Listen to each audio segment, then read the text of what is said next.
Welcome to Dig Inspiration, a quick recap where we dig deeper into the story behind the story. In each bite-sized episode, I'll revisit key moments from our incredible guests, highlighting the most inspiring parts of the stories they share. Today, we're dropping a quick reflection on some of the most memorable parts of my talk with Liz Ackerley, Senior Director of Strategic Insights and Analytics at Danone. Liz's story was filled with so many great lessons about deploying their Consumer Love program, which is all about people centricity. And so many of our listeners are rolling out global programs in some fashion. So this is another great example to learn from. One of the pieces she shared was about how to get her cross-functional stakeholders really believing in the program. And she shared a story about someone from her supply team that never really had the opportunity to understand the emotional connection that's really inherent with some of their products. And in this case, this was about infant formula, which has a lot of emotion underpinning it.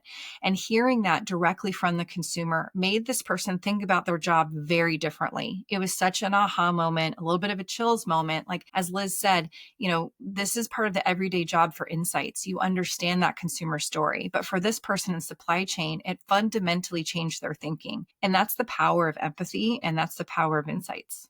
And when we talked about success criteria for the program, she spoke about socialization and engagement as a success metric, which I thought was really, really compelling. When they launched the program, they did the memorable stuff, like gave it an important brand name, Consumer Love, right? Who doesn't love that? They have t-shirts, they have pens, they have different swag, but there's also some competitive fun around this program. So quarterly, they're sharing, how many consumer connects people are having across the organization. So you don't want to be that leader, say in finance, who's at the bottom of the leaderboard, and really sharing that for visibility and a little friendly competition can go a long way in rolling out a program like this.